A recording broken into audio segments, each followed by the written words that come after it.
We are one step closer to finally crowning the AEW Women's Tag Team Champions. It almost feels like it's been teased for such a long time that we're going to get these tag belts. And then Tony Khan and Renee Paquette unveiled these maybe about 3-4 weeks ago now, with no real plan of how we're going to crown the first champion, just saying that it will happen in the next following weeks. And on this week, they revealed the brackets for the teams entering the tournament. And we're going to see those teams. We're going to talk about the bracket. We're going to do some predictions today as well. We saw teams that I guess we would have assumed will be together. Sisters of Sin, the likes of a Sky Blue and a Julia Hart, teaming together. We saw other teams like a Tony Storman and Mina Shirakawa, who, especially after the pay-per-view, we would assume that, yeah, they're going to be, a team as well, going after Tag Gold. But I guess someone that a lot of people wouldn't have seen coming is Mercedes Mone. Of course, anywhere there's a title, expect Mone to appear. And she was approached to actually be in a tag team to go after Tag Gold by none other than the Ring of Honor Women's World Champion, Athena. We're going to look at the segment where Athena approached her right now. I'm here for one reason.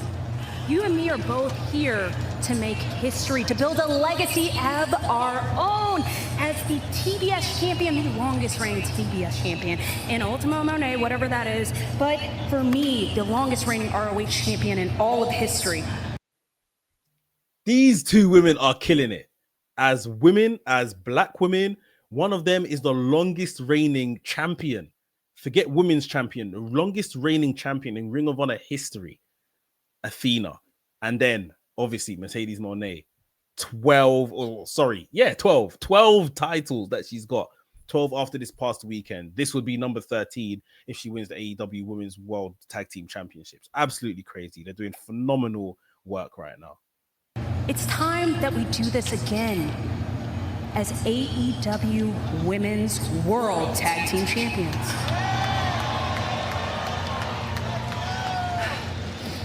I like the sound of that. Lucky title number 13. Title number 13 for Mercedes Moné, if they can get the job done. Honestly, it's not far-fetched. Those two ladies enter as a team. They have got to be favorites. We have to take them seriously. Just because of the accolades alone. Just because of what they've achieved over the last, 2 to 3 years in AEW. These women have to be favorites in this tournament. So it's very interesting. A lot of these teams are put together, and it's harsh to say put together because there's not a tag title scene. So of course you're going to have to create teams and put some people together. But then we've got some more traditional names. Let's look at the brackets. Let's look at the brackets and see who we've got in this tournament. So Queen Aminata and Jamie Hayter, they won this fatal 4-way on Dynamite that basically gave them the option to choose their first opponents or who they want to face in the championship tournament. And they chose the Sisters of Sin, Sky Blue, and Julia Hart. Lower down on their side of the bracket, you can see Willow and Harley Cameron. Willow Nightingale and Harley Cameron have kind of formed this kind of on-screen relationship. Harley Cameron has also formed an on-screen relationship with Chris Statlander. They're the common denominator between each other, but we know the real story is always going to be between Willow Nightingale and Chris Statlander. So it'll be very interesting to see if that plays into this tournament at all.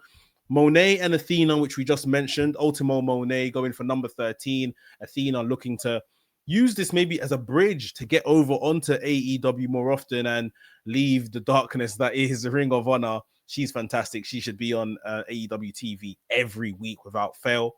We have Alex Windsor, who is going to be teaming up with Riho. Decent partnership. I don't think they would go far. Maybe they'll keep the tag team alive, but I don't think they'll go far. I would have liked to see a tag team of Windsor and Hayter, to be completely honest. But I think this is a good tag team.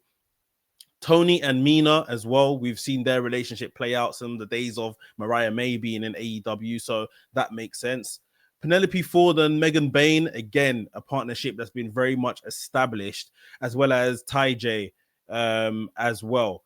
I think Bane and Ford and Ty J are like the real tag teams in this tournament, and everyone else has been put together. But you know, hopefully they'll become more, we'll become more familiar with them because of their work together. Now, I can't help but look at this bracket and think the final is probably Monet and Athena versus Tony and Mina, the two strongest teams in this. You know, after Wrestle Dream, and I saw Tony and Mina say they have each other, and that was obvious that they were going to be a tag team, I thought that's the inaugural team. That is the inaugural AEW Women's World Tag Team winners, the champions. But with Monet and Athena entering the fray, I can't help but think, do you pass up on that opportunity? Or do you give one of them a pinfall loss? Very, very interesting. I mean, no one's going to lose a title from losing a final of a World Tag Team Championship, but do you give them a pinfall loss is the question. Is this just an instrument maybe to make Monet and Athena fight each other for either or of their titles later on down the line? Again, a lot you could do with this here, with these particular women. What I do think this is going to do, and even from that segment we just saw there, from when it happened on Dynamite, this is going to give Athena a lot more exposure. I think this is going to maybe help Monet and the promos and stuff like that. I'm sure in that segment, Athena made some type of, I wouldn't say jibe, but she made some type of comment saying, yeah, we've got to teach you some PR or something like that. We need to get Monet on TV. All these backstage segments and stuff it doesn't work. Like for someone that they kind of hold in such high regard, it just doesn't work. So, and I think her and Athena are going to have some really good, entertaining segments together.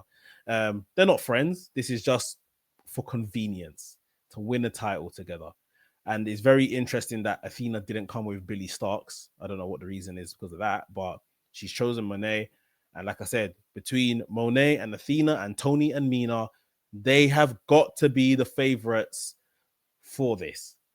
If I'm to stick my neck out and say who's going to be the inaugural champion, I would go with Tony and Mina. If I got to put money on it today, I'm going with Tony and Mina to be the inaugural AEW Women's Tag Team Champions. But I want to hear from you guys. Who do you think is going to win that title first off?